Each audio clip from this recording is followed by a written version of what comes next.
بدقسمتی سے ہمارے قوم کے اندر جو معاشرتی خرابی آئی ہے، چاہے وہ علماء ہوں، صلحاء ہوں، عباد ہوں، زاہد ہوں، پیران طریقت، لا يدخل الجنت نمام۔ بہت مشہور حدیث ہے کہ تمام حضرات نے اس موضوع پر سنا ہوگا، پڑھا ہوگا۔ اس کا سیدھا ترجمہ یہ ہے کہ لا يدخل الجنت نمام، چغل خور جنت میں نہیں جائے گا۔ اور آپ حضرات اچھی طرح واقف ہیں چغل خور کہتے ہیں کس کو۔ دو طرح کا چغل خور ہوتا ہے۔ ایک چغل خور وہ ہوتا ہے جو خفیہ طور پر اپنی بات دوسرے سے کہتا رہتا ہے، خفیہ طور پر، یا اپنے دماغ میں ابجا کر کے، اور وہ دوسروں سے شیئر کرتا رہتا ہے، دوسروں کو ورغلاتا رہتا ہے۔ اور ایک چغل خور وہ ہوتا ہے جو کسی مجلس میں بیٹھا اور اس مجلس کی بات کو سنا اور دوسری مجلس میں جا کر کے اگل دیا۔ اگر دونوں کی نیت کے اندر فساد ہے، انتہائی بدترین جرم ہے۔ نبی کریم صلی اللہ علیہ وسلم نے فرمایا اگر خیر کی بات نہیں ہے، خیر کی بات منتقل کرنے کی اجازت ہے کہ آپ حضرات ہماری تقریر کو، بات کو جہاں منتقل کرنا ہے کیجئے، کوئی دقت کی بات نہیں ہے، ثواب ہوگا، گناہ کچھ تو نہیں ہوگا، بلکہ بہترین ثواب ہوگا، دین پھیلانے کا ثواب ہوگا۔ لیکن اگر کوئی برائی کی بات ہے، کوئی پلان ہے، کوئی سازش کی بات ہے، یا کچھ نہیں ہے، لیکن ایک مجلس میں بیٹھا اور دوسرے مجلس کے پاس جا کر کے منتقل کر دیا ادھر کی بات ادھر، تو یہ دونوں سنگین جرم ہے، معاشرتی خرابی ہے۔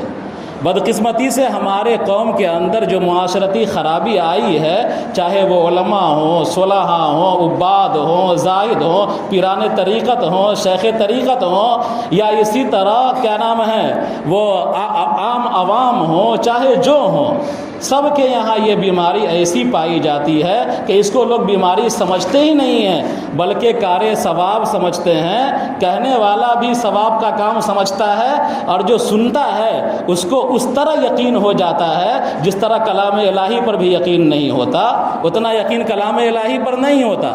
لیکن اگر کوئی چغل خور چگلی کرتا ہے تو اس کی باتوں پر پورا یقین لوگ کر لیتے ہیں۔ واقعات بہت عبرتناک ہوتے ہیں، چغل خوری کا انجام بڑا سنگین ہوا ہے۔ ایک واقعہ میں بیان کرتا ہوں اور بات ختم کر دوں گا کہ ایک بستی کے اندر ایک چغل خور تھا۔ چغل خور ہلکا چگلی کرنے والا، ایک ہوتا ہے چغل کھڈا، یعنی حد سے زیادہ چگلی کرنے والا۔ بہرحال تو وہ چغل کھڈا تھا، حد سے زیادہ چگلی کرتا تھا، ایک بستی کے اندر تھا۔ بستی والے سب پریشان ہو گئے اس سے، لوگوں نے اس سے بات کرنا بند کر دیا کہ ہم اس سے بات چیت نہیں کریں گے، کیونکہ یہ سب کو لڑاتا ہے، جھگڑاتا ہے، دو آدمی کے درمیان محبت ہوتی ہے اس کو ختم کر دیتا ہے، نفرت پیدا کر دیتا ہے۔ بہرحال تو اس نے ارادہ کیا کہ اس بستی میں اب رہنے سے کوئی فائدہ ہے نہیں، تمام بستی کے لوگ ہم سے بات چیت نہیں کر رہے ہیں، بہتر ہے کہ ہم اس بستی کو الوداع کہہ دیں، دوسری بستی میں چلے جائیں۔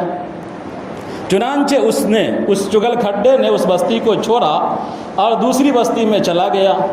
ایک کسان کے پاس پہنچا اور اس کسان سے کہا کہ ہم مزدور ہیں، مزدوری کرتے ہیں، ہم کو اپنے یہاں مزدوری میں رکھ لو۔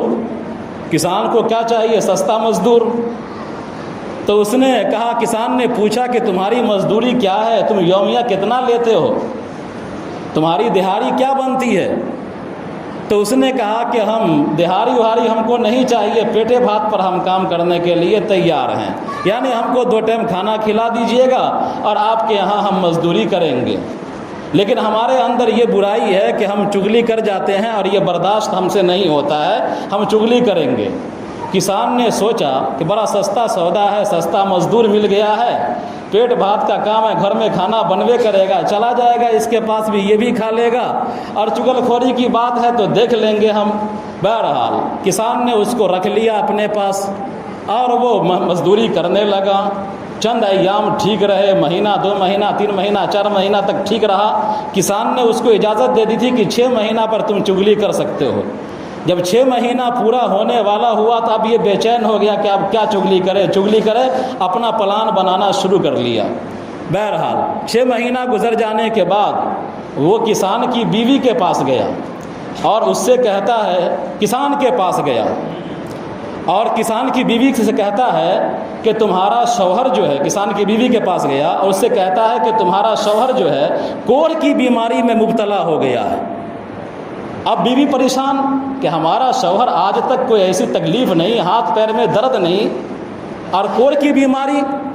اس نے کہا اگر تم کو یقین نہ ہو تو تم کل جو کھانا کھانے لے کر کے جاؤ گی کھیت میں تو اس کا ہاتھ چاٹ کر کے دیکھنا، اگر ہاتھ نمکین ہوگا تو سمجھ جانا کہ یہ کوڑ کی بیماری آنے والی ہے، بیماری لگ چکی ہے، اور اگر ہاتھ نمکین نہیں ہوا، نمک کا مزہ نہیں ملا، تو یہ سمجھنا کہ تمہارا شوہر ٹھیک ہے، میں تمہاری خیر خواہی میں کہہ رہا ہوں، میں تمہارا برا کبھی نہیں سوچ سکتا۔ بہرحال اس کے پاس یہ کیا، یہ بیچاری تیار کہ کل کھانا لے کر کے جائیں گے تو پہلا کام یہی کریں گے، اس کا ہاتھ چاٹ کر کے دیکھیں گے کہ نمک ہے یا نہیں ہے، نمک کا مزہ مل رہا ہے یا نہیں مل رہا ہے۔ اس کے بعد کسان کے پاس گیا اور کسان سے یہ کہتا ہے کہ دیکھو تمہاری بیوی کو عجیب بیماری لگ گئی ہے، وہ یہ ہے تمہاری بیوی کو بیماری کہ جس کو دیکھتی ہے کاٹنے کے لیے دوڑتی ہے، پتہ نہیں یہ کون سی بیماری، کیسے تم اس کو رکھے ہوئے اپنے یہاں۔ اب کسان بیچارہ پریشان کہ آج تک کوئی ایسا واقعہ آیا نہیں سامنے، اور پھر یہ کتا کاٹنے والی بیماری، زبان نکال کر کے دوڑنے والی بیماری کبھی تو ہم نے دیکھا نہیں۔ تو اس چغل خور نے کہا کہ اچھا کل آپ آزما لیجئے گا، ہماری بات بالکل سچ ہوگی۔ بہرحال اس کے بعد یہ گیا اس کے سالہ کے پاس، کسان کے سالہ کے پاس، اور اس سے کہا کہ ارے آپ کا بہنوئی اتنا بدتر انسان ہے، اتنا بدتر انسان ہے، اور آپ لوگ اتنے سنگ دل ہیں کہ آپ کا بہنوئی آپ کی بہن کو مارتا پیٹتا ہے روزانہ 2-3 دن پر۔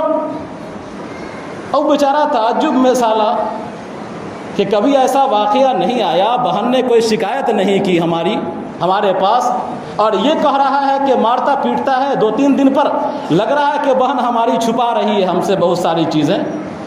اس سے کہا کہ اگر ہماری بات پر یقین نہ ہو، تم اگر ہم کو جھوٹا سمجھتے ہو تو کل جانا اور جہاں کسان رہے گا، کھیت تمہارا بہنوئی رہے گا، وہاں چھپ کر کے تم بیٹھ جانا اور دیکھنا کہ تمہاری بہن کو تمہارا بہنوئی کیسے مارتا ہے۔